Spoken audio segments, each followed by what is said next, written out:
wa ala asrafil anbiya mursalin wa ala alihi wa sahbihi ajmain. Alhamdulillah, kita syukur pada Allah SWT. Kita masih lagi dalam satu program Tanyalah Ustaz biar tahu, jangan keliru.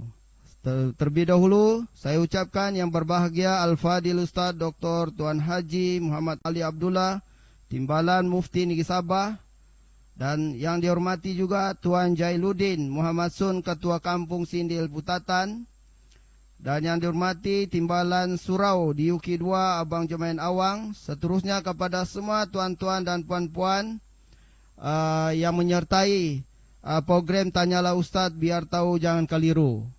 Alhamdulillah, pada malam ini adalah siri yang ke-7 sudah kita bersiaran di dalam alam maya, ya.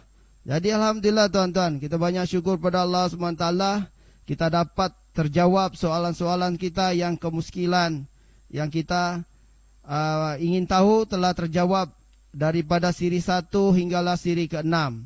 Jadi pada malam ini kita terus saja kepada Al-Fadil Timbalan Mufti Negeri Sabah untuk mukadimah kita pada malam ni. Sebelum kita teruskan persoalan kita, sebab soalan terlalu banyak sudah sekarang ni. Jadi harapan saya semoga yang bertanya ni akan dapatlah penjelasan. Memang kami pun mengharapkan persoalan dan pertanyaan itu dengan jelas, dengan nas, dengan dalil, dengan kita tahu bahawa mazhab-mazhab 4 mazhab yang Al-Fadil akan jelaskan. Jadi harapan saya tuan-tuan dan puan-puan jelas, ya. InsyaAllah.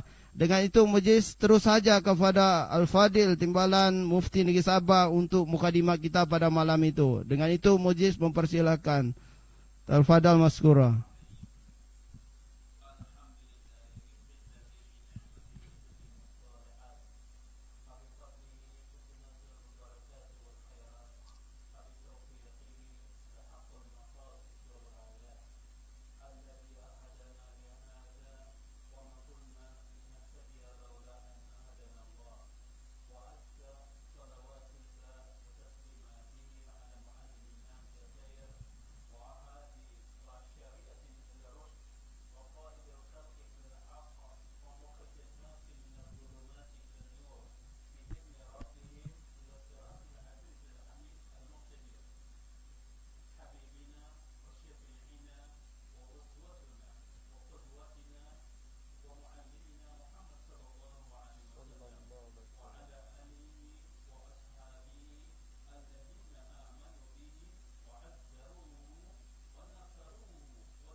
Waalaikumsalam warahmatullahi wabarakatuh.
Okay, bismillahirrahmanirrahim. Kepada tuan-tuan dan puan-puan yang di dalam Google Meet dan juga FB DUQ 2, saya terus je kepada soalan bagi kaum-kaum Adam, ya, insyaAllah. Saya selang-selikanlah kaum Adam sikit, kemudian dengan kaum Hawa sikit, ya. supaya jelas kita, walaupun kita sedikit tetapi kita jelas insyaAllah. Jadi soalan pertama Ustaz berbunyi seperti berikut. Assalamualaikum warahmatullahi al-fadil Ustaz. Timbalan Mufti Negeri Sabah. Saya ada kemuskilan. Soalannya berbunyi seperti berikut. Apakah hukumnya orang Muslim mu'allab masih ikut adat orang kampung, di mana jika ada kematian, ahli keluarga dia memberi duit untuk tujuan beli babi? Saya ulang Ustaz. Apakah hukumnya orang Muslim mu'allab masih ikut adab orang kampung, di mana jika ada kematian, ahli keluarga dia memberi duit untuk tujuan beli babi? Kita dua soalan Ustaz, insyaAllah. Yang soalan kedua, sekiranya saya dapat hasil memburu dengan cara tembak, apakah halal dagingnya dimakan? Sekiranya saya dapat hasil memburu dengan cara menembak, apakah halal dagingnya dimakan? Ini soalan daripada kaum lelaki Ustaz, insyaAllah.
Diharamkan di dalam Islam. Ma'adda ilal haram, ada kaidah syariah, ma'adda ilal haram fahuwa haram. Sesuatu yang membawa kepada haram, maka benda itu akan jadi haram. Contohnya di dalam ayat surah An-Nisa ayat 145, Allah Subhanahu wa taala berfirman, "Wala tasubbu alladzina yad'una min dunillah, wala tasubbu alladzina yad'una wala tasubbu alladzina yad'una min ghairillah fasubbullah." Jangan kamu memaki, mencaci orang-orang yang menyembah selain daripada Allah Subhanahu wa taala, yang mana sekiranya kamu mencaci ataupun memaki orang-orang ini akan menyebabkan mereka pula memaki Allah Subhanahu wa taala. Yang maksudnya di sini yang Ustaz nak terangkan, artinya perkara itu membawa kepada pengharaman disebabkan apabila kita mencaci orang kafir, mereka akan memaki Allah Subhanahu wa taala. Jadi perkara itu membawa kepada keharaman, maka diharamkan di dalam Islam. Begitulah juga dengan keadaan ini. Keadaan yang tadi, yang bila dia memberikan duit untuk membeli babi itu merupakan satu yang diharamkan oleh Islam. Nabi SAW melarang. Itu antaranya saman al-kalb, artinya ini harga anjing, dilarang oleh Nabi SAW. Begitulah dengan babi, dilarang kita untuk membeli babi. Jadi ini merupakan satu cara ataupun ini satu jalan yang diharamkan oleh Islam, maka itu tidak dibenarkan. Tidak dibenarkan oleh Islam untuk dia menyumbang duit membeli babi, sebab itu merupakan babi itu merupakan satu yang diharamkan di dalam Islam. Tidak boleh dia ikut. Adat itu merupakan adat yang melanggar dengan syarak. Sekiranya adat itu tidak melanggar dengan syarak, tidak ada masalah. Contohnya, kita di dalam pekerjaan ada laki-laki dan ada perempuan, dan kita tahu bahawa ikhtilat antara laki-laki dengan perempuan itu adalah haram, takut membawa kepada perkara-perkara maksiat. Tetapi di dalam satu-satu keadaan, apabila kita memerlukan ikhmat kaum wanita untuk sama-sama memajukan syarikat, untuk sama-sama memajukan satu jabatan, dan kita bermuamalah dengan durang dengan cara yang baik, itu tidak ada masalah. Tidak dilarang oleh syarak. Artinya di situ, apabila kita menggunakan wanita ini, khidmat mereka mestilah ke arah yang menyumbang kepada sesuatu yang baik. Sekiranya dia menyumbang kepada sesuatu yang haram, itu diharamkan di dalam Islam. Yang kedua, berkaitan dengan sekiranya saya dapat hasil pengurusi. cara menembak, apakah halal dagingnya dimakan? Ya, sekarang seorang ini dia memburu binatang, dia rusak ke dan sebagainya. Sekarang dia sama ada dia memburu menggunakan apa kata orang panah ataupun senapang yang kita gunakan hari ini, ataupun pistol ke, ataupun tombak ke dan sebagainya yang digunakan untuk memburu binatang, maka Nabi SAW telah bersabda dalam satu hadis yang sahih yang diriwayatkan oleh Imam Muslim. Dia mengatakan, "Idza arsalta kalbaka al-muallim wa dzakarta ismallahi alaihi fakul ma amsaka alaika." Kata Nabi SAW, apabila kau melepaskan anjing buruan kau yang telah kau ajar dan kau sebutkan nama bismillah ke atas anjing buruan tadi untuk menangkap binatang yang ingin kau buru itu, maka kata Nabi SAW, makan apa yang dia tangkap untuk kau tu makan. Artinya di sini, apabila kita menimbak, apabila kita memanah binatang yang ingin kita panah, maka kita melepaskan anak panah itu, kita melepaskan timbakan kita itu dengan menyebut bismillah. Dengan kita menyebut bismillah, artinya benda itu walaupun dia mati akan jadi halal. Sebab itulah apabila ditanya Nabi SAW, wa in qutilna, kata Nabi, wa in qutilna ma lam yusyarrikha kalbun laysa minha. Walaupun dia, sahabat bertanya lagi, walaupun binatang itu mati, bila anjing itu tangkap, binatang itu mati, lalu macam mana? Kata Nabi SAW, kata para sahabat, kata Nabi SAW, walaupun binatang itu mati, tetap boleh dimakan sebab dia menyebut bismillah. Ini sama keadaannya macam kita kata orang menyembelih binatang. Kan, kalau kita menyembelih binatang dengan kita menyebut bismillah, maka tidak ada masalah. Tidak ada masalah kita biasa sembelih binatang bismillah. Artinya itu sesuatu yang dihalalkan di dalam Islam. Maka sekiranya kita melepaskan kita punya tembakan, kita punya anak panah dan sebagainya tanpa menyebut bismillah, tidak dibenarkan kita untuk makan binatang yang mati tadi.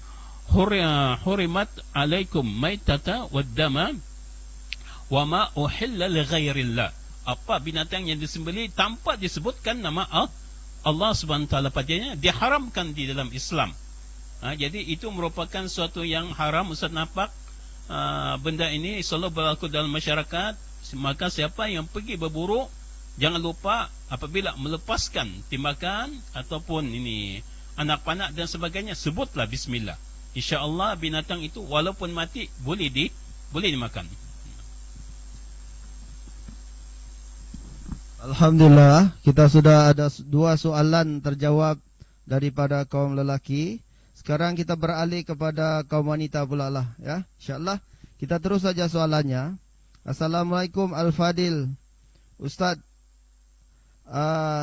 saya ada beberapa soalan. Soalannya berbunyi seperti berikut.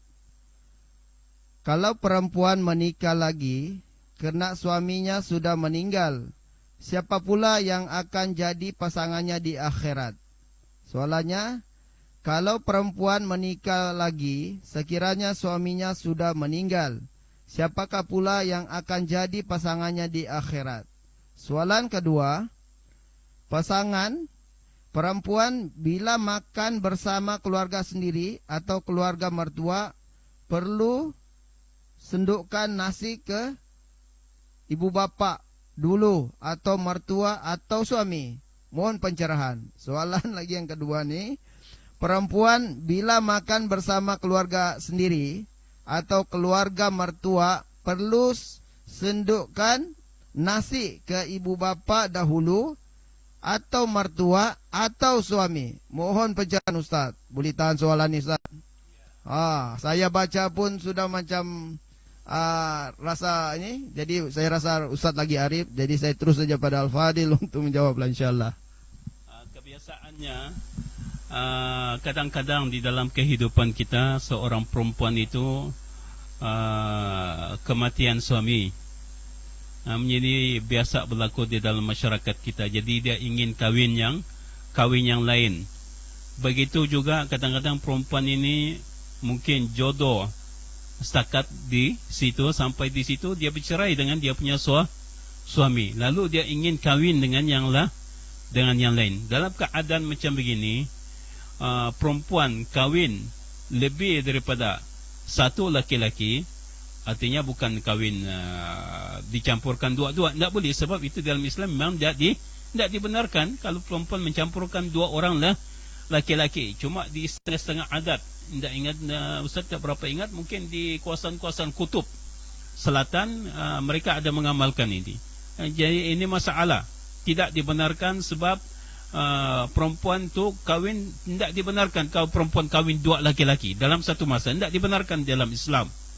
Ibarat macam kita katakan perempuan kontrol 2 syarikat ini, kan? Satu syarikat ini A, satu syarikat B.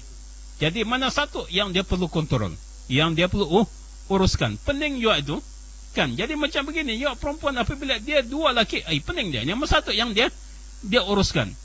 Tidak mampu untuk perempuan mengelola ataupun menguruskan benda itu. Sebab itu Allah SWT tahu benda itu. Tapi sekiranya dia kematian suami ataupun dia diceraikan oleh suami dia mau kahwin yang lain, mana satu suami dia antara 2 itu yang akan bersama dia di hari akhirat nanti. Ulama berselisih pendapat mengenai masalah ini kepada 3 pendapat. Pendapat yang pertama, dia mengatakan bahawa perempuan itu akan bersama laki-laki yang baik, menggauli dia semasa hidup di atas muka bumi. Artinya laki-laki itu bertanggungjawab kepada dia, laki-laki itu memberikan nafkah kepada dia, laki-laki itu bermuamalah secara baik kepada dia. Yang kedua, pendapat yang mengatakan bahawa perempuan ini boleh memilih antara suami yang dikawininya itu, antara 2 suami yang dikawininya itu, dia boleh pilih mana satu yang dia inginkan. Dan pendapat yang ketiga mengatakan perempuan itu adalah untuk suaminya yang terakhir. Masing-masing mengemukakan dalil. Pendapat yang pertama yang mengatakan perempuan itu apabila di hari akhirat nanti, di hari kiamat nanti, di syurga, dia akan bersama dengan laki-laki yang terbaik untuk dia, yang bermuamalah dengan dia dengan cara yang baik. Hadis daripada Ummu Habibah daripada Nabi sallallahu alaihi wasallam apabila dia bertanya kepada Nabi sallallahu alaihi wasallam, "Ya Rasulullah, ara'aita imra'atun yakunu laha zawjani fid dunya fatamut wa yamutani fayadkhuluna al-jannah wa ila ayyatuhuma hiya takun?" Ummu Habibah bertanya kepada Nabi sallallahu alaihi wasallam, "Wahai Rasulullah, adakah engkau melihat sekiranya seorang perempuan itu semasa hidup di dunia ni dia ada dua orang suami. Dia ada dua orang suami. Kemudian dia meninggal. Dua suaminya juga meninggal. Artinya maksudnya di sini dia kahwin yang pertama kemudian diceraikan, kahwin yang kedua. Kedua-duanya meninggal suami tadi. Kan? Jadi apabila di hari akhirat nanti dia yang mana dia untuk siapa ini? Kata Rasulullah sallallahu alaihi wasallam, li ahsanihima khuluqan indaha fid dunya, yaitu laki-laki yang bermuamalah dengan baik kepada dia semasa hidup di dunia ini. Menunjukkan kepada kita di sini bahawa laki-laki sekiranya dia berkomunikasi, bertanggungjawab kepada istrinya dengan cara yang baik, dia ini akan bersama dengan si perempuan ketika di hari akhirat di dalam syurga nanti. Pendapat yang kedua juga tidak mau kalah. Durang juga ada dalil. Dia kata, "Walakum fima tashtahi anfusakum walakum fima tad'un." Dia mengatakan, pendapat yang kedua mengatakan bahawa perempuan itu yang memilih laki-laki itu berdasarkan kepada ayat yang kita sebutkan tadi. Bagi diri kamu apa yang kamu inginkan dan apa yang kamu doakan. Jadi artinya sekiranya seorang perempuan itu menginginkan laki-laki maka itulah yang akan bersama dia ketika di hari akhirat. Yang ini pendapat yang kedua. Pendapat yang ketiga, dia mengemukakan hadis Nabi sallallahu alaihi wasallam juga. Ayyuhuma imra'atun tuwaffiya anha zawjaha fatazawajat ba'dahu fahiya li akhir azwajiha. Kata Nabi sallallahu alaihi wasallam, mana-mana perempuan yang mati suaminya, yang meninggal suami dia, kemudian lepas daripada itu dia kahwin dengan laki-laki lain, maka perempuan itu akan menjadi milik laki-laki yang terakhir yang bersama dia. Jadi melalui tiga pendapat yang kita kemukakan tadi, Ustaz lebih cenderung untuk memilih pendapat yang pertama, yang mengatakan bahawa perempuan itu apabila di hari kiamat nanti ketika berada di dalam syurga, maka dia akan bersama suami yang terbaik untuk dia semasa hidup di dunia ini. Semasa hidup di dunia ini.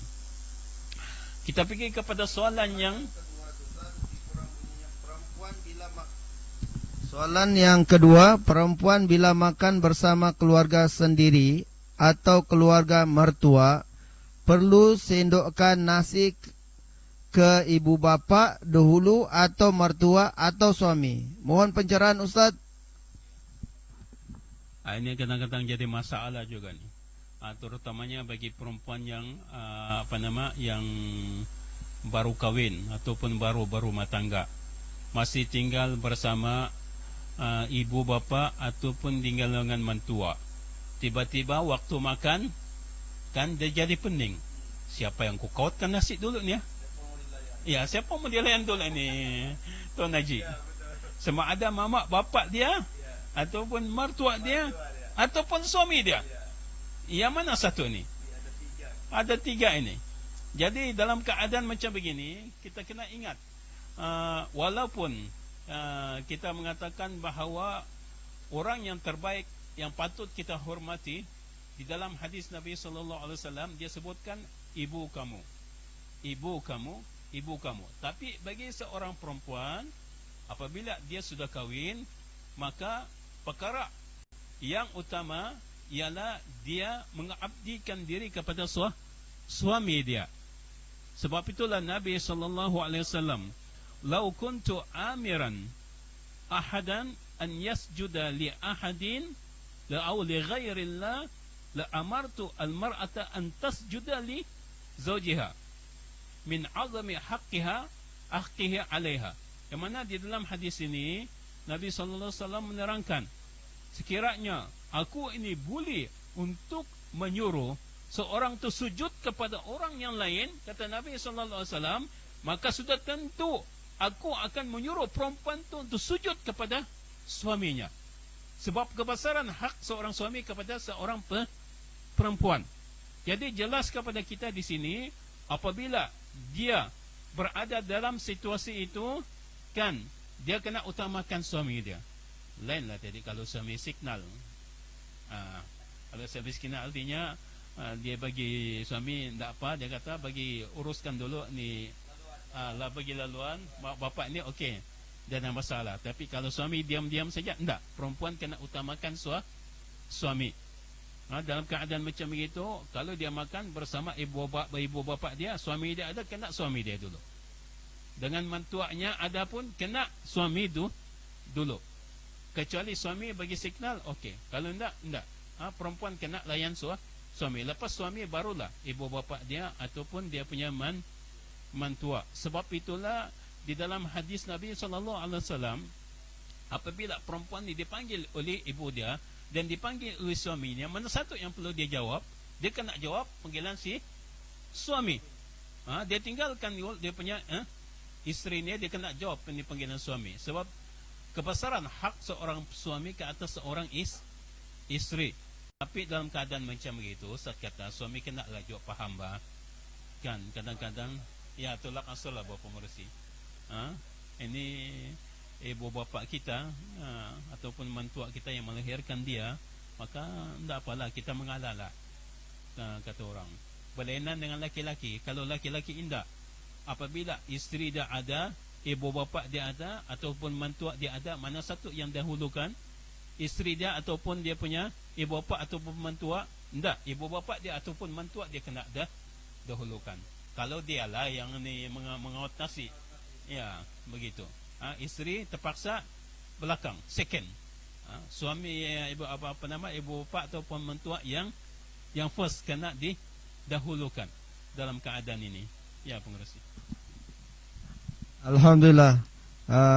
Kita ada sudah 4 soalan. Dengan begitu pencerahannya tu, kita balik kepada bahagian kaum lelaki pula. Kita kena ada 2 senjata juga ni supaya jelas tuan-tuan, puan-puan. Jadi untuk maluan tuan-tuan dan puan-puan, sekiranya ada persoalan boleh saja chat terus ke dalam FB ataupun di dalam kami punya Google Meet ataupun di dalam program DUQ2 ya, insyaallah. Okey, soalan seterusnya Ustaz, bahagian lelaki. Assalamualaikum Al-Fadil Ustaz. Ada orang mengatakan bahawa daging kurban X boleh disimpan lebih daripada 3 hari. Adakah benar dan apakah hukumnya? Ustaz, ada orang mengatakan bahawa daging kurban X boleh disimpan lebih daripada 3 hari. Adakah benar dan apakah hukumnya? Soalan kedua yang berbunyi seperti berikut.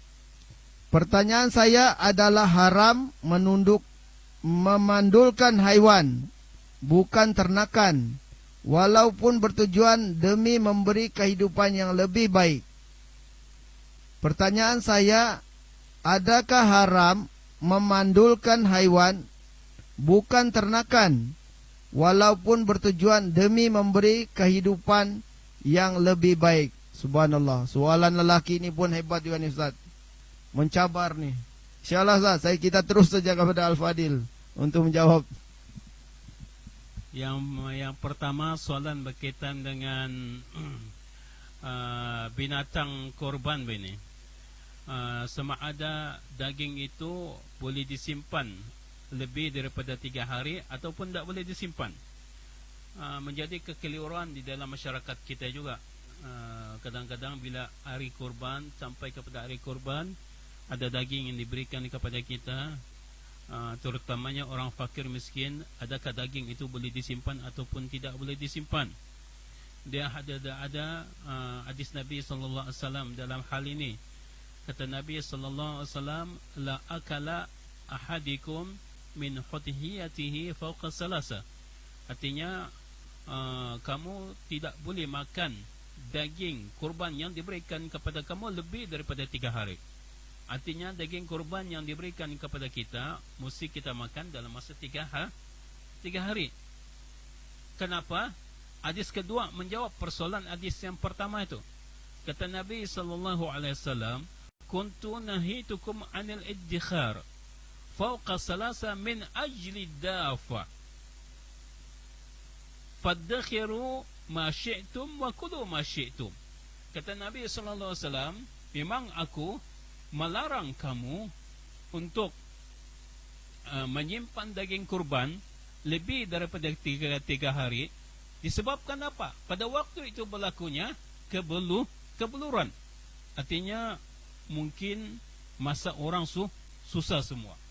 Jadi apabila masa orang susah macam begitu, Nabi SAW melarang untuk kita menyimpan daging kurban itu agar orang yang lain pun dapat bahagian. Artinya boleh kita berikan kepada orang-orang yang lebih memerlukan, orang-orang yang susah. Jadi tidak dibenarkan kita untuk menyimpan daging kurban tu. Disebabkan ini keadaan orang susah, berada dalam kelaparan. Tetapi apabila sudah berlalu zaman itu, kata Nabi SAW, faddakhiru ma syi'tum, maka simpanlah selama mana yang kamu mau, dan makanlah selama mana yang kamu mau.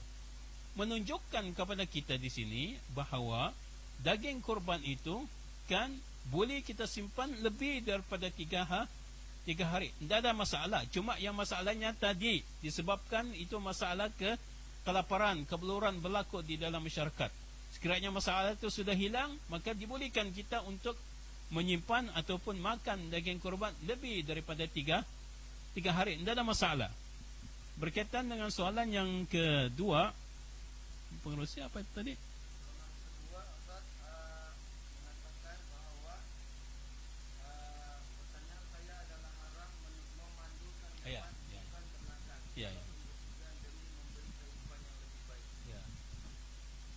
Seperti mana yang dibacakan oleh Tuan Pengurusi kita tadi, Tuan Haji, berkaitan dengan memandulkan binatang ni. Adakah ini dibenarkan di dalam Islam? Sebab kadang-kadang kita ni memelihara binatang pening juga kita. Terutama kalau macam kucing, kan habis-habis beranak saja kucing, habis-habis beranak saja. Aina mati kita. Mau melihara kucing ni, kan bukannya senang melihara kucing itu. Jadi apakah kita boleh memandulkan kucing itu, artinya dengan kucing perempuan, agar dia tidak beranak? Ini Imam Nawawi di dalam Syarah Mu'azzaq, dia ada menukilkan kata-kata Al-Baghawi dengan Rafi'i. Al-Baghawi dan Rafi'i ini merupakan dua orang yang pakar di dalam bab-bab fikah juga. Ini Imam Nawawi menukilkan di dalam Syarah Mu'azzaq tu. Dia katakan, Al-Baghawi dan Rafi'i mengatakan, la yajuz ikhsa hayawanin la yu'kal la fi saghirihi wala fi kabirihi. Dia mengatakan tidak boleh kita memandulkan binatang yang tak boleh dimakan. Artinya macam kucing tak boleh dimakan kan? Tak boleh kita mandulkan binatang tu. Tak boleh kita mandulkan kucing itu. Walaupun jadi masalah sama kita, apa boleh buat? Siapa suruh kamu melihara kucing? Jadi tak boleh dimandulkan kucing itu. Sebab kucing itu binatang yang tak boleh dimakan. Sama ada dia masih kecil ataupun dia sudah besar, tak boleh dimandulkan. Apa saja binatang yang tak boleh dimakan, tak boleh kita mandulkan. Kemudian dia sambung lagi kata-katanya, walakin yajuz iksa al-ma'kul fi saghirihi lianna fihi ghardan min ajli taib lahmihi. Dia katakan adapun binatang yang boleh dimakan, binatang yang boleh dimakan tu boleh kita mandulkan. Binatang yang boleh dimakan tu boleh kita mandulkan. Tapi di mana? Fi saghirihi, ketika binatang tu masih kecil. Kenapa? Sebab tujuannya dia kata mungkin dengan memandulkan binatang itu kita akan dapat daging yang lebih baik. Daging dia mungkin lebih baik kalau kita mandulkan dia. Ini pendapat Baghawi dengan Rafi'i. Wala yajuz fi kabirihi. Tak boleh kita mandulkan apabila binatang yang boleh dimakan tu sudah besar, tak boleh dimandulkan. Masih kecil boleh. Mereka berdasarkan kepada ayat Al-Quran, la amuranna la yughayyirna khalqallah. Kata Nabi SAW, aku disuruh, dan yang mana mereka ini mengubah ciptaan Allah Subhanahu Wa Taala. Artinya apabila mereka memandulkan binatang itu seolah-olah mengubah ciptaan Allah, maka mengubah ciptaan Allah ini dilarang, tidak dibenarkan di dalam Islam. Maka sebab itu kalau kita pelihara kucing ke, pelihara binatang-binatang yang tidak boleh dimakan, jangan dimandulkan, dilarang di dalam Islam. Tapi binatang yang boleh dimakan, boleh dimandulkan masa dia kecil. Sudah besar, tidak boleh dimandulkan. Itu keadaannya. Ya, Alhamdulillah, kita syukur ada 6 soalan sudah kita terjawab. Jadi kepada semua jawatan kuasa di UK2, sila cek di dalam FB ke, dalam Google Meet ke, sesiapa yang ada soalan kita akan bacakan. Selepas soalan daripada pihak wanita pula kita baca lagi, Ustaz. Ustaz, kita bagi lagi 2 soalan, baru kita pusingan yang kedua, insyaAllah. Okey, kita terus ya soalan yang kedua daripada kaum Hawa ni. Soalannya berbunyi seperti berikut. Assalamualaikum Al-Fadil Ustaz, betulkah kalau seorang isteri menyakiti hati suami, solat tidak akan diterima selagi suami tidak memaafkan, walaupun suami juga sama-sama ego dalam pergaduan itu? Soalannya, betulkah kalau seorang isteri menyakiti hati suami, solat tidak akan diterima selagi suami tidak memaafkan, walaupun suami juga sama-sama ego dalam pergaduan itu? Yang kedua, Assalamualaikum Ustaz, mohon pencerahan, apakah hukumnya kalau saya makan pil tahan haid di bulan Ramadan supaya saya puasa penuh? Ustaz, apakah hukumnya kalau saya makan pil tahan haid di bulan Ramadan supaya saya boleh berpuasa penuh? Mohon pencerahan Ustaz. Berkaitan dengan soalan yang pertama mengenai apa nama ini? Ya, yang suami seorang isteri apabila dia menyakiti suaminya, adakah dia punya salat itu diterima? Perlu kita ingat di sini bahawa salat itu satu ibadat yang berbeza, dan menyakiti suami itu satu perbuatan yang berbeza. Salat ini, ya, itu antara dia, hubungan dia antara dia dengan Allah Subhanahu Wa Taala. Yang menyakiti ini merupakan perbuatan yang dilarang di dalam agama. Bukan sekadar suami yang dilarang kita untuk menyakitinya, tapi orang lain pun dilarang kita untuk menyakitinya. Jadi artinya di situ, kalau orang lain dilarang kita untuk menyakitinya, apalagi suami kita. Sebab itulah di dalam satu hadis Nabi SAW ada mengatakan, la tu'zi imra'atun zawjaha fid dunya illa qalat zawjatuhu minal hur al-'in. Yang mana hadis ni Ustaz terangkan semalam. Ustaz katakan, jangan seorang perempuan itu menyakiti suaminya semasa hidup di dunia ini. Sebab apabila dia menyakiti suaminya, isteri dia daripada bidadari akan berkata, jangan kau sakiti suami. Soalah laki-laki itu, jangan kau sakiti laki-laki itu. Qatalakillah, Allah SWT akan membunuh engkau. Fa'innahu dakhilun laka. Sebab laki-laki ini akan menyebabkan dia itu orang asing bagi kau apabila kau sakiti. Berdasarkan kepada hukum Islam. Yushaku an yufarikuki fit dunya ilaina. Hampir-hampirlah apabila engkau menyakiti suami kau ni di atas muka bumi, maka suami kau ni seolah-olah akan terpisah daripada kau dan dia akan kembali kepada kami. Sebab itulah Ustaz mengatakan bahawa laki-laki ini sekiranya dia orang yang salih, sudah disediakan baginya seorang isteri daripada bidadari. Cuma yang kita ni tak faham. Sebab itulah tak payah kita payah-payah mencari perempuan dunia ini. Bidadari lagi cantik. Siapa nak mau kawin bidadari kan? Masya Allah. Jadi artinya kalau kita melakukan kebaikan di atas muka bumi ini, melakukan amal-amal yang soleh, sudah disediakan kepada kita bidadari. Saya bacakan hadis Nabi SAW juga. Bagaimana apabila kita melakukan keburukan ataupun kesalahan yang mana kita punya ibadat itu tidak ada hubungannya dengan kita punya perbuatan itu.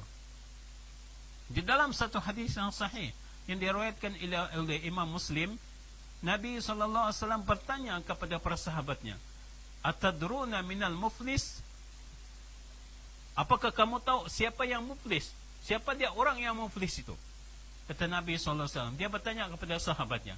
Lalu mereka menjawab, "Al-muflis fina man la dirhamalahu wala mata." Orang yang muflis ini maksudnya apa artinya? Orang yang bankrupt kalau macam kita. Orang yang bankrupt. Siapa dia orang yang bankrupt ni, kata Nabi SAW. Lalu kata para sahabat, orang yang bankrupt di kalangan kami ialah orang yang tidak ada duit dan tidak ada harta. Itu orang yang bankrupt, kata para sahabat. Kata Nabi SAW, "Innal muflis min ummati man ya'ti yawmal qiyamati bi salatin wa siyamin wa zakatin." Kata Nabi SAW, umatku yang muflis, yang bankrupt pada hari kiamat kelak ialah mereka yang datang dengan sembahyangnya, datang membawa dia punya ibadat-ibadat tadi, datang membawa ibadat salatnya, datang membawa puasa, ibadat puasanya, datang membawa ibadat zakatnya, dia mengeluarkan zakat. Wa ya'ti waqad kadzafa waqatani qazafa hadha. Kata Nabi SAW, dia sudah menuduh orang ni yang tidak patut. Wa akala mala hadha, dan dia telah makan harta orang lain tanpa jalan kebenaran. Wa daraba hadha, dia telah memukul orang ini. Dia telah makan harta orang lain, telah menuduh orang lain dengan seduhan yang tidak betul. Dia telah memukul orang lain, dia telah menumpahkan darah, wasafaka dima'a hadza, telah menumpahkan darah orang lain, artinya telah membunuh orang lain. Orang ni, dia datang dengan dia punya sembahyang, dengan ibadat puasa dia, dengan ibadat zakat dia pada hari kiamat, tapi dia telah melakukan keburukan semasa hidup dia. Memukul orang lain, memakan harta orang lain, menuduh orang lain dengan tuduhan yang tidak betul, membunuh orang lain, maka orang ini fayu'ta hadza hasanatihi. Orang yang dia buat jahat tadi akan diberi kebaikan yang ada padanya. Artinya kebaikan orang yang melakukan kejahatan itu akan diberikan kepada orang yang dizalimi dia. Fayu'ta hadza min hasanatihi. Dan begitu juga orang yang disakitinya juga akan diberikan dia punya kebaikan.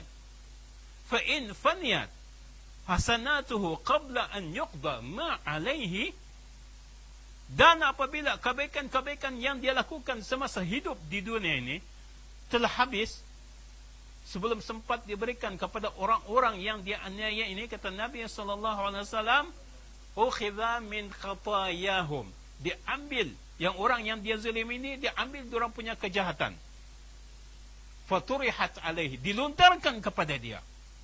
kepada orang yang melakukan kejahatan tadi. Kejahatan orang-orang yang dia zalimi tadi, dia ambil, dia lontarkan kepada dia yang melakukan kejahatan kepada mereka. Faturiha finnar. Lalu dia dimasukkan ke dalam api neraka. Nampak itu? Artinya dia ada ibadat, ada salat, cukup. Puasa dalam bulan Ramadan cukup. Mengeluarkan zakat, ia juga. Kan? Tapi disebabkan dia melakukan keburukan-keburukan yang menganiaya orang lain, maka menyebabkan dia keburukan, kejahatan yang dia lakukan ini menghapuskan dia punya amalan semasa dia masih hidup. Begitu juga seorang isteri, apabila dia menyakiti suaminya, akan menyebabkan amalan-amalan yang dia lakukan itu terhapus. Jadi jaga-jaga kita dalam hal ini. Jangan disebabkan kita punya kejahatan, maka amalan-amalan kebaikan yang telah kita lakukan selama ini dihapuskan Allah Subhanahu wa taala. Rugi kita. Penat kita tunggang terbalik sembahyang tidak dikira. Penat kita berpuasa sebulan dalam bulan Ramadan kan tidak dikira. Jangankan ini puasa, sembahyang pun susah itu. Apalagi mau puasa sebulan. Susah juga itu. Bukannya senang tu mau puasa sebulan. Kemudian begitu juga dengan kita mengeluarkan zakat kita, duit kita pun susah, berat juga. Kadang kita mau bagi sama orang 10 ringgit pun susah. Pengurusi. Jadi apabila kita membayar zakat, kan harganya sampai 50 ringgit, sampai 100 ringgit, perugi kita. Kesemua amalan-amalan kebaikan itu tidak dikira apabila kita melakukan kezaliman kepada orang lain. Malahan dia yang orang yang kita lakukan kezaliman kepada dia itu, dia punya kejahatan dilontarkan, diberikan pula balik kepada kita. Habis kita punya kebaikan, yang kita dapat kejahatannya. Sebab itulah kita diumumkan ke dalam neraka, kata Nabi sallallahu alaihi wasallam. Yang kedua, ya. Ya, ini berlaku kepada perempuan-perempuan yang menunaikan haji. Sebab haji ini fatra dia panjang. Sekurang-kurangnya makan masa haji ini bila kita tunaikan dalam 4-5 hari haji ini. Berdasarkan kepada keadaan. Begitu juga bulan Ramadan. Bulan Ramadan ini panjang sebulan. Jadi kadang-kadang kaum perempuan ini jelas dengan kaum laki-laki. Kan sebab kita ni tidak ada yang menghalang kita untuk tempos puasa. Tidak ada yang menghalang kita untuk kita menyempurnakan kita punya haji. Jadi perempuan ni bertanya, apakah dia boleh makan pil yang menghalang dia punya haid untuk tidak keluar agar puasanya tempos sebulan? Ataupun agar dia dapat menunaikan haji itu. Dr. Ali Jum'ah, mantan mufti negara Mesir dahulu, dia ada menjawab soalan ini apabila diajukan kepada dia. Dia kata, na'am, boleh, dia kata. Yajuzu dzalika syar'an. Dibenarkan perempuan itu untuk makan ubat. Segi syarak, dia kata. Bisyartin an yuqarriru at-tabib, dengan syarat tabib telah membuat keputusan annahu la darara 'alaiha fihi. Bila perempuan tu makan ubat tadi tidak memberikan kemudaratan kepada dia. Illa anna wuqufaha ma'a muradillah, akan tetapi sekiranya perempuan itu faham kejadian dia yang Allah SWT jadikan kepada dia, wa khudu'uha lima qaddarallahu 'alaiha minal haid wujub al-iftar asna'uhu aswab laha wa a'zamu ajran. Nampak jawapannya, cantik jawapannya ni. Ustaz terjemahkan ke dalam bahasa Malaysia. Dia katakan dibenarkan seorang perempuan untuk makan pil penahan haid. Tidak kira pil kah ataupun cecair kah untuk menahan haid, tidak ada. Selagi mana doktor mengesahkan bahawa ubat ini tidak memberikan kemudaratan kepada dia. Tapi kata ahli Jum'ah, sekiranya seorang ni faham Allah SWT menjadikan dia macam begitu, sebagai seorang perempuan yang datang haid tiap-tiap bulan, kan, dan dibenarkan dia untuk berbuka puasa sekiranya dia datang haid, keadaan itu daripada dia berpuasa, keadaan itu yang dia alami itu ketika dia berbuka puasa semasa dia dalam keadaan haid, pahala yang dia dapat lebih besar. Masya Allah. Dia kadang-kadang mengejar sesuatu yang kadang-kadang itulah kata Ustaz, masalah hukum ini kita tidak boleh memikirkan dia berdasarkan kita punya akal semata-mata, Pak. Akal manusia ni qasir, pendek akal kita ni. Kalau kita nampak keadaan itu, ya memang bagus, dia dapat berpuasa sebulan. Tapi sebenarnya disebabkan dia datang haid, dia berbuka puasa, pahala itu lebih besar dia daripada dia puasa sebulan. Nampak itu? Nampak bagaimana Allah SWT tahu keadaan diri hamba-hambanya. Kalau tidak Allah SWT tidak menjatuhkan suatu hukum itu kepada hambanya. Itu sebab tu kata Aisyah radhiyallahu anha, kunna nahid ala ahdi Nabi sallallahu alaihi wasallam, thumma nadhur, fa amarna biqada'i siyam biqada'i siyam wala ya'muruna biqada'i salat. Kata Aisyah, kami ini datang haid di zaman Nabi sallallahu alaihi wasallam. Kemudian apabila kami telah suci, Nabi sallallahu alaihi wasallam menyuruh kami untuk qada puasa, tapi tidak menyuruh kami untuk qada sembahyang. Menunjukkan indahnya Islam tu. Kan kalaulah perempuan itu disuruh mengqada sembahyang, aina mati kita. Laki-laki saya rasa pun pening juga. Kan aku bintik kau ni asyik sembahyang saja, nasi pun dah dimasak, apa semua dia dah masak, pening kita. Sebab dia pun sibuk dengan dia punya ibadat. Tapi ada kenapa Allah SWT tidak menyuruh perempuan untuk qada nisam sembahyang? Ada sebabnya. Itu antara sebabnya. Jadi apabila Allah SWT menjatuhkan satu hukum itu, dia tahu keadaan perempuan itu.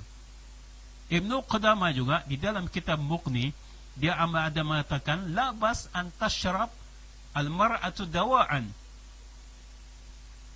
Dia kata tidak mengapa perempuan itu makan ubat liyaqta anha haid, untuk memutuskan haidnya. Idza kana dawa'an ma'rufan, sekiranya ubat itu memang dikenali tidak mendatangkan kemudaratan kepada dia. Ini Ibnu Qudamah di dalam kitab Al-Mughni, mazhab Imam Hanbali. Dia pun membolehkan. Begitu juga dengan Bahuti di dalam kitabnya Kashful Qanna', dia mengatakan yajuz syarb dawa'in mubahin liqati' al-haid ma'a amni ad-darar. Dibolehkan untuk seorang perempuan makan ubat yang tidak memudaratkan ataupun yang harus, dengan syarat tidak ada kemudaratan kepada perempuan. Jadi 3 pendapat ulama sudah Ustaz kemukakan, mereka membolehkan. Tapi kalau kita pandang sudut pendapat Dr. Ali Jum'ah tadi cantik. Perhatinya, walaupun perempuan tadi tidak makan ubat ketika berpuasa dan dia membuka puasanya, pahalanya lebih besar. Begitu juga fatwa yang dikeluarkan oleh Mufti Jordan. Dia kata idza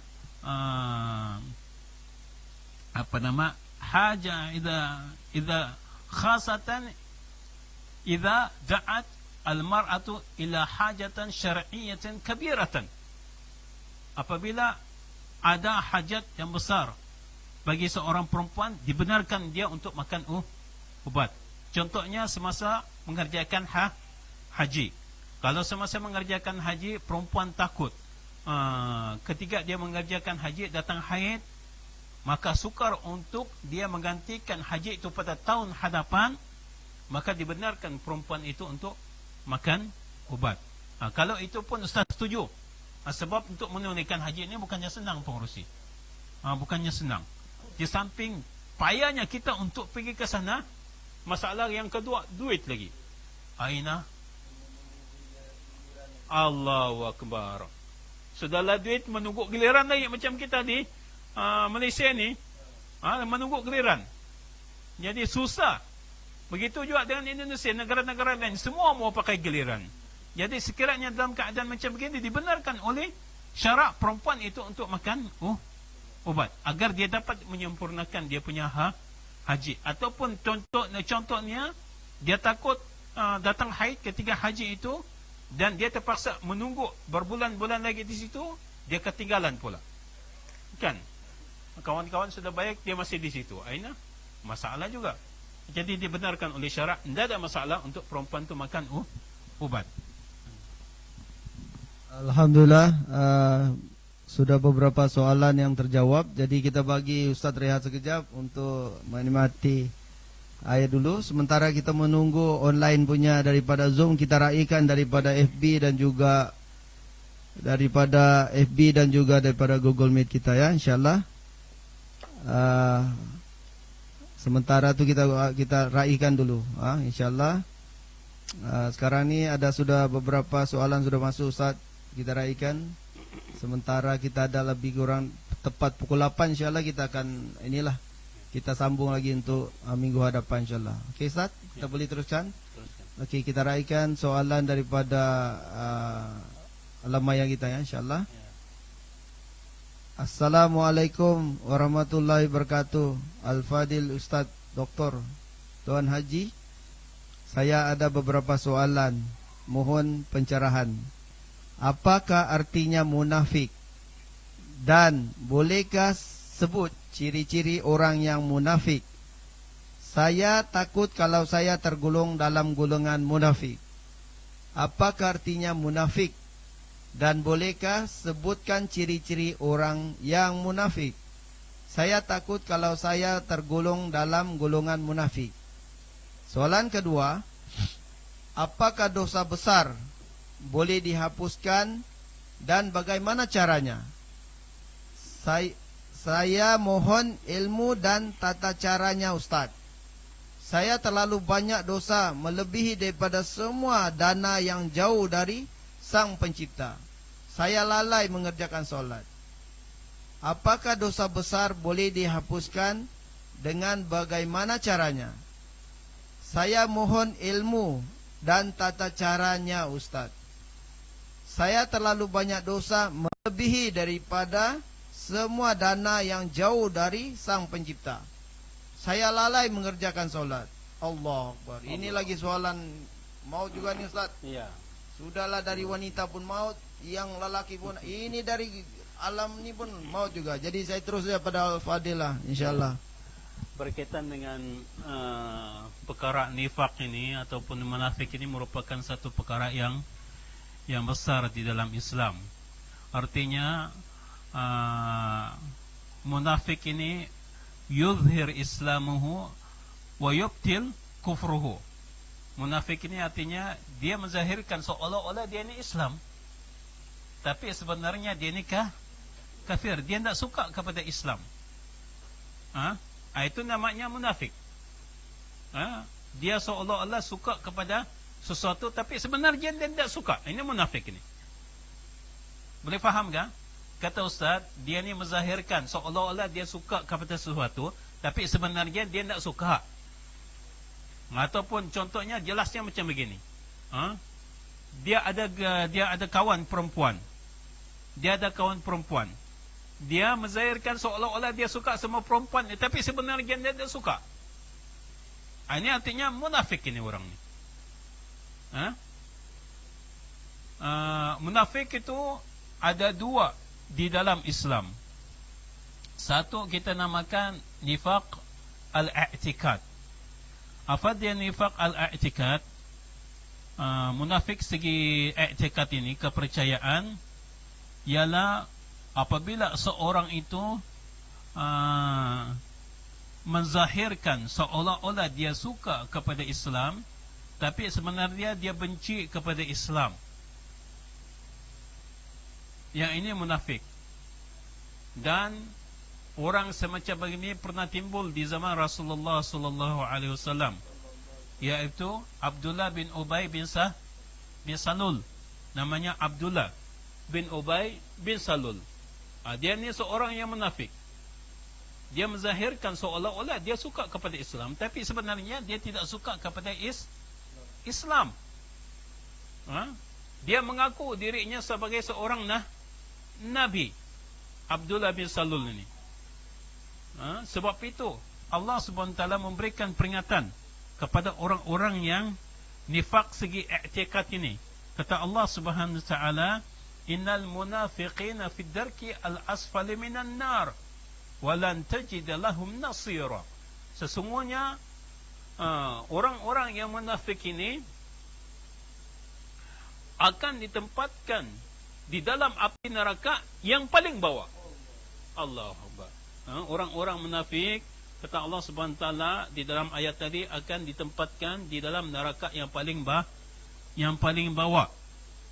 Dan engkau Muhammad tidak akan mendapati bagi mereka ini orang yang mampu untuk menolong mereka. Yang kedua, nifaq amali. Nifaq amali ini dia ada syarat.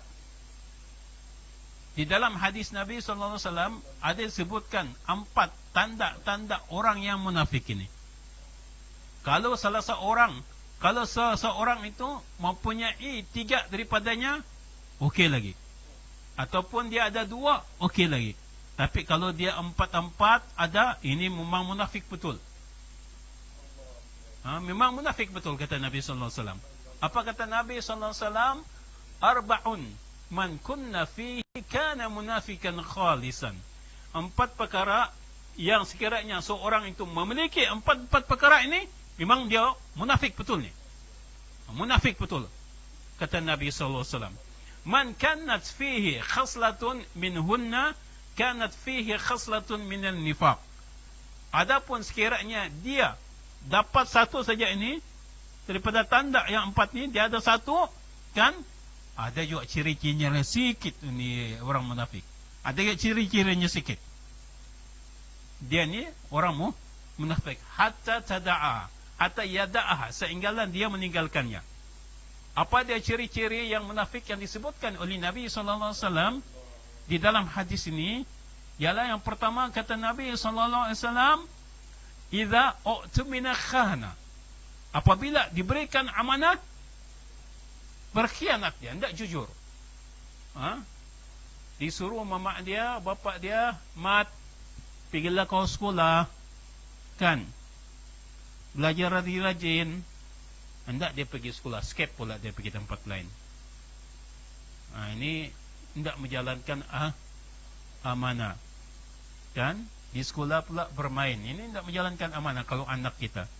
Kalau suami pula, abang tolong belikan ini roti untuk anak-anak. Dia pergi kedai, kan? Bukan membeli roti, lain pula dibelinya. Ini masalah juga.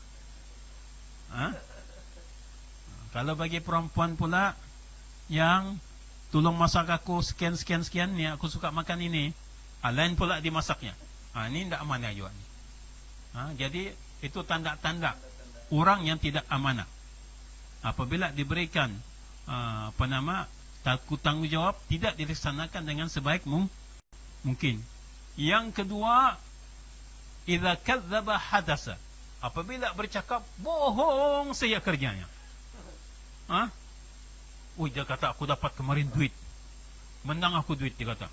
Dari mana aku dapat? Tidak tahu siapa ada duit tertinggal situ aku dapat. Padahal main loteri dia dapat. Ini bohong dia orang. Ini payah. Orang yang jenis membohong saja payah. Jadi jangan cuba-cuba kita jangan membohong.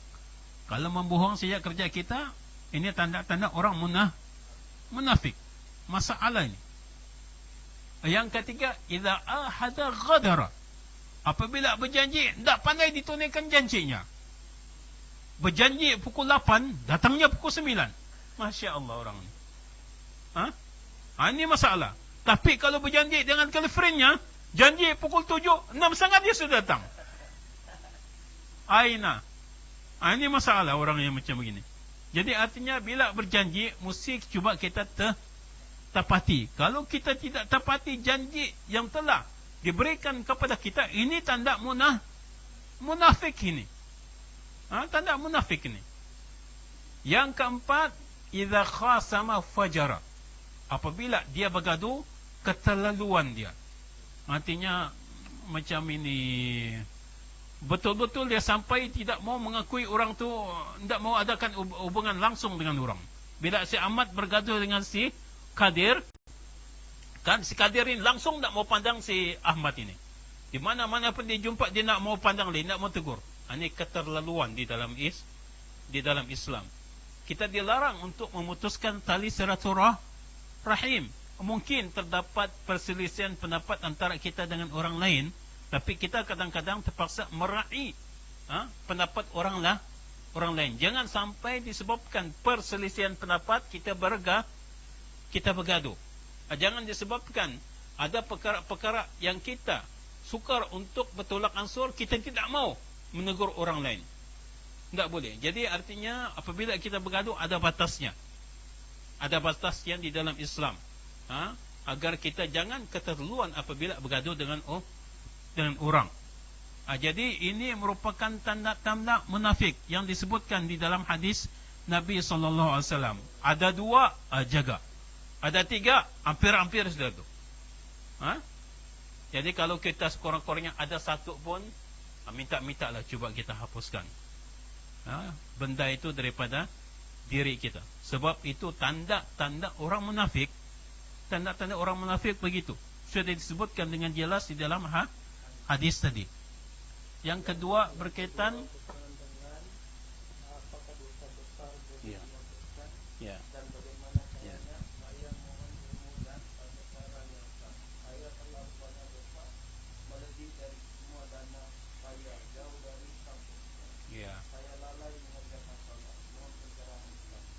Ini masalah salat ini merupakan masalah yang paling berat ini. Inna awala ma yuhasibu bihi al-abdu yawmal qiyamati min salatihi amin amalihi salatuhu. Perkara yang pertama yang seorang hamba itu dihitung pada hari kiamat nanti berkaitan dengan dia punya sembahyang. Jadi perkara sembahyang ini merupakan satu perkara yang berat, bukan dimain-main. Kalau kita meninggalkan sembahyang ni, ini apa nama, Syekh Abdullah Haji Mubin menukilkan di dalam kitabnya Tanbihul Ghafilin. Dia mengatakan orang yang meninggalkan sembahyang, pop, namanya di pintu neraka. Bukan Ustaz yang kata, Syekh Abdullah Haji Mubin tu di dalam kitabnya Tanbihul Ghafilin, yang mana kitab ni digunakan pakai di pondok-pondok, kitab kuning. Dinukilkan di dalam kitab tu, siapa yang meninggalkan sembahyang otomatik namanya di pintu neraka. Bukan main-main itu. Orang yang meninggalkan sembahyang, dia akan mengalami 15 perkara di dalam kehidupannya. 6 perkara semasa dia hidup di dunia, 3 perkara dia akan hadapi ketika dia berada dalam sakaratul maut, 3 perkara dia akan hadapi ketika dia berada di alam kubur, 3 perkara dia akan hadapi ketika dia berhadapan dengan Allah SWT pada hari kiamat nanti. 6 perkara semasa dia hidup di dunia ialah tidak ada keberkatan kepada umur dia. Memang umur kita sudah ditulis di dalam Loh Mahfuz. Tapi umur tadi antara perkara-perkara yang boleh diganjakan, yang boleh diubah berdasarkan kepada kehendak Allah apabila kita melakukan amalan-amalan kebaikan dan amalan-amalan saleh. Kita berdoa kepada Allah SWT. Sebaliknya, orang yang telah ditetapkan umurnya 80, disebabkan dia tidak melakukan sembahyang, potong. Bukan 80 potong 2, jadi 40. Bagus kalau 80. Kalau 40, tinggal 20 tahun kau hidup di dunia ini. Aina sia-sia kita. Siapa yang tak sembahyang? Siapa yang tak sembahyang tidak ada keberkatan di dalam kehidupannya. Tidak ada keberkatan di dalam kehidupannya. Kaya macam mana pun kau, Kau kaya macam mana pun, kau punya hati itu risau saja. Risau, asyik risau saja. Ini orang yang tidak ada keberkatan di dalam kehidupan dia. Ada isteri cantik pun mau cari bini lagi. Ini masalah dia. Kalau perempuan pula tidak pandai senang dia dengan suami dia, asyik bergaduh saja. Ini orang yang tidak ada keberkatan di dalam kehidupan dia. Doanya tidak diterima oleh Allah Subhanahu Wa Taala. Doalah dia sebanyak mungkin manapun. Orang ini tidak akan diterima dia punya doa. Orang yang meninggalkan sembahyang tidak akan diterima dia punya doa. Menangis macam manapun dia, tidak akan diterima dia punya doa sebab meninggalkan sembahyang. Apabila dia mati nanti, air mukanya tidak ada cahaya keimanan di air mukanya itu. Tidak ada cahaya keimanan di muka orang yang tidak sembahyang ni. Tidak ada langsung tanda-tanda cahaya keimanan di mukanya ni, tidak ada langsung. Orang yang tidak sembahyang ni, rezekinya tidak berkat, tidak ada keberkatan di dalam rezekinya. Dapat gaji 5,000 pun macam gaji 1,000 saja. Tidak berkat rezeki itu. Tidak sembahyang. Macam mana kau kalau tidak sembahyang? Tidak akan ada keberkatan di dalam kau punya rezeki. Ketika dia berada dalam sakaratul maut, dia akan merasakan satu keausan yang amat sangat. Dia merasakan aus sangat ketika dia berada dalam sakaratul maut. Dia akan merasakan lapar sangat ketika dia berada dalam sakaratul maut. Orang ini, dia akan merasa aus sangat. Dia akan merasa lapar sangat. Susah untuk ditarik dia punya nyawa itu. Orang yang ada orang yang minta maaf, Ustaz, ada orang yang mau mati itu. Ini Masya Allah. Jaga-jaga orang yang macam begini, dia mengalami siksaan. Orang yang semacam begini, ketika dia berada di alam barzakh, di alam kubur, kubur akan menghimpit dia. Dihimpit dia oleh kubur tadi. Dihimpit dia oleh kubur. Kita, kalaulah kita mau tahu macam mana orang yang mati itu, kan, cuba kita tengok galik kubur di sebelahnya itu kosong. Kita dengar apa yang berlaku kepada si mati tadi. Sebab saya ingat Ustaz pernah diceritakan cerita yang benar. Ini berlaku di Johor, di Mersing, kan, di mana tempatnya. Penjaga kubur ni satu hari kawannya mati. Kawannya ni mati. Bila kawannya mati, kan, menjadi adat di tempat itu, apabila mayat ditanam di kubur itu, kubur sebelahnya dibiarkan kosong. Artinya masih boleh ditanam mayat itu, tapi dibiarkan kosong. Jadi kawannya ni, semua orang sudah balik, kan, kawannya yang masih hidup ni, dia mau tahu keadaan kawannya itu dalam kubur macam mana. Dia masuk pergi kubur sebelah itu yang kosong tu. Artinya terbuka. Dia masuk pergi sebelah, dia dengar macam bunyi macam begitu. Dia punya, artinya tulangnya itu dihimpit, patah mata. Masya Allah. Kawannya dengar, kawannya itu teriak minta tolong. Dia dengar tu cerita ini, ceritakan betul. Dan time dia macam begitu, cuba untuk membantu dia punya kawan, tiba-tiba dia kata dia nampak satu gerombolan awan hitam datang kepada dia. Apabila awan hitam itu datang kepada dia, dia membentuk satu lembaga dengan ini cemeti di tangannya. Dengan cemeti, artinya kayu dia mukul. Kayu itu dipukul macam mana pun, kita tangkis macam mana pun tetap kena. Dia kata dia ni juara silat juga di kampung. Juara silat juga. Tapi dia kata Dia tangkis pun kena juga. Mesti kena pukulan tu. Dia kata. Pukulan tu macam mana kau tangkis pun kena juga. Bersilat di dalam itu. Bersilat di kubur tadi. Dia bersilat. Menangkis itu pukul orang tu. Tidak boleh juga dia kata. Kena juga. Kena.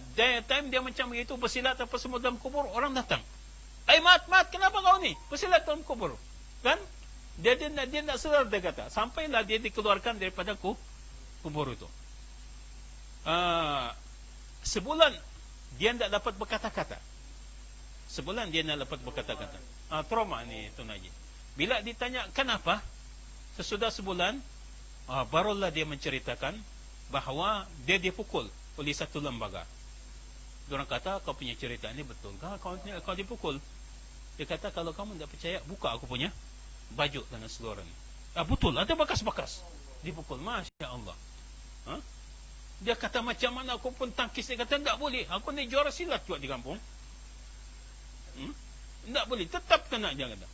Menunjukkan kepada kita, kan, memang siksaan kubur tu ada. Kamu buat macam mana pun tak boleh. Bukan itu saja, kita dalam kubur disiksa, akan datang satu ekor ular yang matanya daripada api neraka. Suja'ul Aqra namanya ular itu. Suja'ul Aqra. Ular ini akan menyiksa kepada kita. Sebab itulah minta maaf Ustaz. Bukan menakutkan pengurusi. Bukan menakutkan. Kadang-kadang ada orang mati, kan ada ular bersama dengan orang. Tak boleh kita matikan ular itu. Ular itu dia ditugaskan untuk menyiksa orang tu. Begitulah keadaannya orang yang tidak sembahyang. Bukan itu saja, akan datang malaikat kepada dia. Akan datang malaikat kepadanya, hai manusia, kata malaikat tu, aku diperintahkan oleh Tuhanku untuk menyiksa kamu daripada zuhur sampai ke asar. Sebab kamu meninggalkan sembahyang zuhur. Daripada asar sampai ke maghrib, sebab kamu meninggalkan sembahyang asar. Daripada maghrib sampai ke isyak, sebab kamu meninggalkan sembahyang maghrib. Daripada isyak sampai ke subuh, sebab kamu meninggalkan sembahyang isyak. Begitulah seterusnya. Sekali pukulan akan menyebabkan mayat tembus ke bumi 70 hasta. Baik. Bukan sembarangan tu. 70 hasta dia tembus ke bumi. Ditarik balik oleh malaikat dengan kukuknya yang panjang. Tarik balik, pukul lagi sekali, tak, tembus lagi. Bayangkan seksaan itu. Kita jangankan dipukul tembus 70 hasta, dipukul pakai rutan pun sakit. Itu dipukul tembus 70 hasta ke bumi. Bukan main-main tu. Bukan main-main seksaan itu. Orang yang ketiga, dia berhadapan dengan Allah SWT. Allah SWT tidak akan memandang dia dengan pandangan rahmat. Tidak ada pandangan rahmat Allah SWT kepada orang yang tidak melakukan sembahyang. Akan datang seorang malaikat yang membawa besi panjangnya 70 hasta, yang mana orang yang tidak sembahyang ini kan akan dimasukkan besi itu ke dalam mulutnya, disentap keluar melalui duburnya. Apa kata Abdullah bin Abbas? Besi itu yang dibawa oleh malaikat itu, sekiranya dilontarkan ke bumi, terbakar bumi ini. Panasnya ini besi itu. Macam mana kalau dimasukkan ke dalam mulut kita, dikeluarkan ke dalam dubur kita, habis badan kita ini. Itulah antara siksaan orang yang tidak melakukan sembahyang berat, dia punya hukuman ini. Bukannya senang-senang. Tapi kalau kita masih hidup, adakah kita berkesempatan untuk melakukan taubat kepada Allah SWT?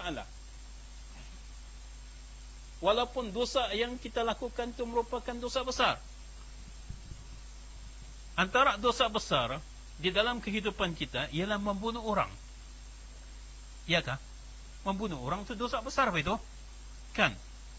Apa kata Allah Subhanahu wa ta'ala? Dia kata, min ajli dzalika katabna ala bani Israel man qatala nafsan bighairi nafsin aw fasadin fil ardi faka'annama qatala an-nasa jami'an. Siapa yang untuk yang demikian kami tuliskan kepada Bani Israel bahawa siapa yang membunuh seorang diri ataupun melakukan kerosakan di atas muka bumi ini, maka seolah-olah dia membunuh seluruh manusia. Berat itu dosa membunuh. Tapi adakah dosa membunuh itu boleh diampunkan oleh Allah SWT? Iya, boleh diampunkan. Ada cerita lagi. Minta maaf pengurusi, cerita sikit pengurusi. Ada cerita sikit. Ada seorang ini memang biasa kita dengar, biasa dengar cerita ni. Ada seorang ini, dia telah membunuh 99 orang. Dalam hadis sahih Bukhari, dia telah membunuh 99 orang. Lalu apabila dia telah membunuh 99 orang, dia rasa mau bertaubat. Orang ini sudah membunuh 99 orang, dia mau bertaubat. Fasa'ala an a'lama ahlil ardi. Dia bertanya kepada orang mengenai seorang yang tahu, paling tahu di atas muka bumi ini, siapa dia? Ditunjukkan dia kepada seorang rahib, pederi. Dia menceritakan kepada rahib itu, aku ni telah membunuh 99 orang. Hal li min taubat, adakah aku boleh bertaubat? Kata rahib itu, tidak boleh kau bertaubat. Besar rusak kamu bunuh. Dibunuhnya pula rahib itu. Ya, dibunuhnya rahib itu. 100 jadinya. Kan? Tanya lagi dia kepada orang lain. A'lama ahlil ardi. Siapa orang yang paling tahu di atas buku ini? Ditunjuk dia kepada seorang yang alim. Pergi dia ke tempat orang alim itu. Dia tanya, aku ni telah membunuh 100 orang. Adakah aku boleh bertaubat? Kata alim itu, man yahudu bainaka wa bainat taubat. Apa yang menghalang kau antara kau ni dengan taubat kau? Apa yang halang? Tidak ada menghalang. Allah SWT akan menerima taubat hambanya selagi dia bertaubat. Kecuali dia melakukan syirik kepada Allah. Inna Allah la yughfaru ay yushraka bi wa yughfaru ma duna dzalika liman yasha. Allah SWT tidak akan mengampunkan dosa syirik yang dilakukan oleh hambanya dan mengampunkan dosa selain daripada dosa itu. Kata orang alim itu, tidak ada masalah kau. Tidak ada masalah kau untuk bertaubat. Tapi kau pergi ke satu tempat, yang mana tempat ini orang-orang di situ menyembah Allah SWT. Kau jangan balik pergi tempat kau. Tempat balik sebab tempat kau ni buruk, tak bagus. Manusia-manusia di situ tak bagus. Yang ni bagus. Diorang menyembah Allah SWT. Kau pergi situ. Berjalan orang tadi ke tempat itu untuk dia melakukan taubat. Tapi dengan takdir Allah Subhanahu Wa Taala, sebelum dia sampai ke tempat itu, ajal menjemput dia. Mati orang. Mati orang itu. Kan? Lalu bertengkar malaikat rahmat dengan malaikat azab. Ikhtasama malaikatul rahmat wa malaikatul azab. Malaikat rahmat mau bawa orang ni pergi syurga. Malaikat azab mau bawa orang ni pergi neraka. Kata malaikat rahmat, innahu jaa ta'iban biqalbihi muqbilan ila rabbih. Sesungguhnya orang ni datang ke bumi ini, dia mau ingin bertaubat. Ikhlas semata-mata dia kerana Allah Subhanahu Wa Taala. Kata malaikat rahmat, innahu lam yaf'alul khairaqat. Dia ni belum melakukan apa-apa kebaikan. Baru mau pergi, dia kata. Baru mau pergi. Dia belum melakukan kebaikan ni. Lalu datang malaikat yang menyerupai manusia. Dia kata, qisu ma baina al-ardaini. Kamu ukur di antara dua bumi ini, yang dia terik dari tempat situ, yang dia ingin melakukan taubat sampai ke yang tempat orang-orang yang baik ini. Qisu ma baina al-ardi ila ayyatuhuma kana adna wa huwa lahu. Di mana tempat yang paling dekat dia, sama ada tempat dia ingin bertaubat ini ataupun tempat yang dia tadi dari mau bertaubat itu. Mana yang paling dekat? Dia ukur. Apabila dia ukur tempat dia yang dia ingin bertaubat ini dekat, maka kata malaikat tu bawa dia pergi syurga. Masya Allah. Menunjukkan kepada kita besarnya rahmat Allah SWT selagi mana kita mau bertaubat. Tidak kira dosa besar pun yang kita lakukan, Allah SWT akan mengampunkan dosa itu sekiranya kita bertaubat. Tidak ada yang menjadi penghalang antara kita dengan taubat kita. Tidak ada yang menghalang. Kita insya-Allah Allah SWT innallaha ghafurur rahim. Allah SWT Maha menerima taubat dan Maha mengasihani. Jadi jangan takut walaupun dosa besar kita lakukan, tetapi sekiranya ada di hati kita ingin melakukan taubat, insya-Allah Allah SWT akan menerima kita sebagai hambanya yang menyesal di atas perbuatannya. Umar bin Khattab, siapa tak kenal Umar bin Khattab? Khalifah Ar-Rasyidin yang kedua. Kita tahu ke sejarah Umar? Sejarah Umar sebelum dia masuk Islam, anak perempuan dia bunuh, ditanam hidup-hidup. Tidak besar ke dosanya tu? Besar dosanya tu. Menanam orang hidup-hidup. Anak perempuan ditanam hidup-hidup, besar dosanya tu. Tapi kita tahu Umar siapa? Minal asyar al-mubashirin bil jannah. 10 orang yang masuk syurga tanpa hisab. Nampak itu? Sesudah dia bertobat, Umar daripada perbuatan syirik, daripada perbuatan jahat yang dia lakukan sebelum Islam, bila dia masuk Islam, bertaubat, melakukan kebaikan, dia antara 10 orang sahabat yang dijamin masuk syurga. Masya Allah. Nampak itu. Artinya di sini tidak ada halangan untuk kita melakukan taubat selagi mana kita tidak melakukan syirik kepada Allah Subhanahu Wa Taala. Alhamdulillah, tuan-tuan dan puan-puan, kita bersyukur pada Allah SWT atas penjelasan daripada persoalan-persoalan yang tuan-tuan telah sampaikan tadi. Jadi masa pun sudah menunjukkan 8 suku sudah. Jadi saya rasa saya tangguh dulu untuk kita tangguh pada minggu hadapan. Sebelum saya menangguhkan di sini, terlebih dahulu saya ucapkan ribuan terima kasih lagi kepada yang berbahagia Al-Fadhil Ustaz Dr. Tuan Haji Muhammad Ali Abdullah, Timbalan Mufti Negeri Sabah. Semoga beliau sehat selalu dan dapatlah kita bersama-sama beliau setiap minggu dapat menjawab setiap persoalan yang kita ajukan insya-Allah. Dan di sini juga saya mengucapkan ribuan terima kasih juga lah yang tidak terhingga kepada semua yang membantu dan memberi bantuan, dan juga atas kerjasama dalam majlis pernikahan, iaitu anak saya, dan sekaligus mendoakan anak saya yang sulung dapat bersalin. Saya ucapkan ribuan terima kasih lagi sekali. Dan terima kasih juga kepada semualah, kepada yang membantu dan juga menyokong kami untuk meneruskan program kami Tanyalah Ustaz Biar Tahu Jangan Keliru. Dan seterusnya kami juga memohonlah kepada tuan-tuan dan puan-puan yang ada kelebihan untuk kami untuk pengurusan dan juga pembinaan madrasah yang kami azamkan insya-Allah. Dan seterusnya tuan-tuan dan puan-puan, sekiranya sebarang persoalan dan juga pertanyaan tuan-tuan, bolehlah ajukan juga terus kepada dalam FB dan juga WhatsApp daripada DUQ22 ya. Jadi kita akan terus jawab pada minggu hadapan insya-Allah. Doakan kami akan dapat jalankan sebaik mungkin insya-Allah. Dan kita akhiri dengan doalah yang mana kita sepanjang daripada pukul lepas maghrib tadi sehingga sekarang kita dengar banyak ilmu yang telah disampaikan oleh Al-Fadhil. Jadi kita mohon doa, semoga dengan doa ini masuk dengan mendapat keberkatan kepada kita dari dunia dan akhirat. Dengan itu majlis mempersilakan untuk majlis dengan doa insyaAllah. Bismillahirrahmanirrahim. Alhamdulillahi Rabbil Alamin. Wassalatu wassalamu ala ashrafil anbiya'il mursalin Sayyidina Muhammad wa ala alihi wa sahbihi ajma'in. اللهم اجعلنا ممن يستمعون القول فيتبعون أحسنه أولئك الذين هداهم الله وأولئك هم أولو الألباب. اللهم إنا نسألك أن تحرم وجوهنا على النار.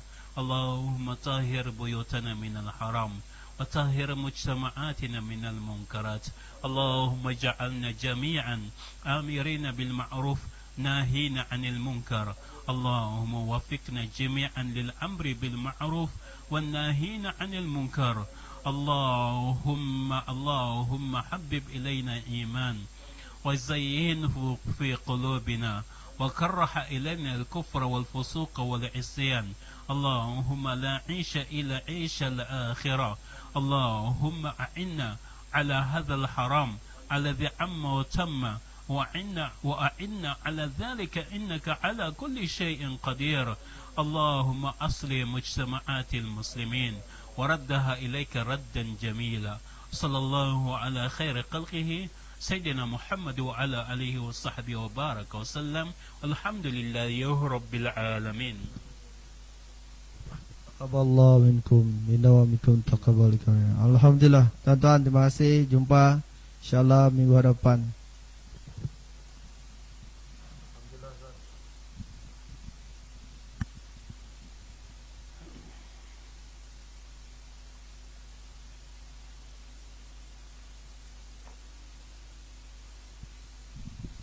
InsyaAllah